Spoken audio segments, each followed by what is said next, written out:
like to welcome you to our first taping of Teacher Talk, LOTE Teacher Talk. We're here today with some wonderful LOTE teachers, and I'd like to ask them to start by introducing themselves, what they teach and where they teach. Hi, my name is Margaux Lubin, and I'm an ESL and Italian teacher, and I teach at the Global Learning Collaborative High School, a public high school located on the Upper West Side of Manhattan. Hi, my name is Nancy Alva. I teach 6th grade to 12th grade in a school named Nespo School at Manhattan, and I've been teaching for 6 years. I'm the World Language Department Chair at that school.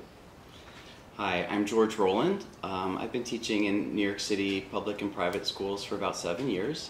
I teach French, currently at Louis Armstrong Middle School in East Elmhurst, Queens. Thank you. My name is Robin Thompson. I'll be moderating today's talk. I teach Spanish at Edward R. Murrow High School in Brooklyn, New York. And I'm also the New York City, Long Island director of NYSAFELT. So I welcome you all. Thank you for being here today. Thank you. My pleasure. We're going to frame today's talk around the INTASC Professional Teaching Standards. And there are actually 4 categories we're going to look at today. We're going to look at the learner and learning. We're going to look at content knowledge, instructional practice, and professional responsibility. So all of the questions that I'm going to ask you today deal with those 4 realms. And we're going to specifically focus on challenges facing the new teacher. So I'd like to start by asking Nancy. Yeah. Nancy, how do you address each student's learning style in your LOTE classes? Well, I make sure that for every unit that I plan, first of all, include the 4 modes of communications, and from there branch out to the different multiple intelligences. I found that once I've targeted all the different students' style of learning, musical, some of them are more like to write things, some of them like to speak, so that ensures that all of them feel successful, and from there they feel more motivated to learn in other categories of the communication. Thank you, Nancy. Well, what I do is all my classes follow the workshop model. So that starts off with the do now, followed by the mini lesson, the comprehension check, the guided practice, the independent practice, and finally, the wrap up, the share out. And the way I differentiate is during the independent practice, right? The task that the students are to do themselves, whether it be independently, in pairs, or in group work. And I try to hit all types of learning styles, whether it be kinesthetic, auditory, visual, logical. So, for example, for my logical learners, I like to do discovery learning. That way it's like a puzzle for them, and they can put the puzzle together.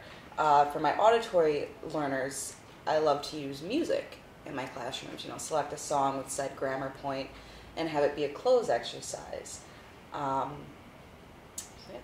Thank you. Yeah, and sometimes when you have the opportunity to plan multiple activities for the same period, it can be a really nice thing for the students to choose between 2 or more different activities that they could complete in order to fulfill your objective for the day. So using a learning survey, learning inventory survey, is also a great tool that you can really get to know your students in the way they learn, and they can self-rate how they prefer to learn and their styles, and then you can really base those activities off of what you're finding. And then students have an awareness too, a self-awareness of how they learn. Mm-hmm. So this is another great tool. You can find a lot of learning inventories online and in some books on Gardner's multiple intelligences. So I'd like to ask Margaux, so how do you intrinsically motivate your students? Robin, it's funny because you just mentioned the survey. So in the beginning of all of my courses, all of my classes, I give out as their very first assignment a student survey, right? So that I can get to know them, get to know, their hobbies. Do they have friends at the school yet? Do they usually eat breakfast? How long their commute is? In addition to, what are ways in which you learn best? What are the ways that just don't get you at all? Do you enjoy group work, etc.? And from there, I can find their interests, and I can find what's engaging to them. Because what I found is that if something isn't engaging, they're going to be sleeping in your class. You have to make it, and you have to make it relevant to their personal lives. If they can't take that language point and somehow connect it to themselves, they're not going to digest that information. It's just not going to happen. Additionally, I like to celebrate the small and big victories in my class. No matter how small or how big they are, you have to know the student has to feel like they're part of that learning community. So, for example, one of my students, unfortunately, his house was broken into in the Bronx for the 3rd time, and he comes to me and he's telling me this, and he's telling me, oh, now I have to commute from New Jersey, it's an 1.5-hour commute, yada, yada, yada. So the next day, I was like, wow, he's still here, he's still coming.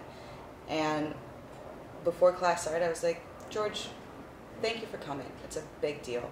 And and the student knowing that you care, that you remember these things about them, makes them want to work in your class, makes them motivated to do well.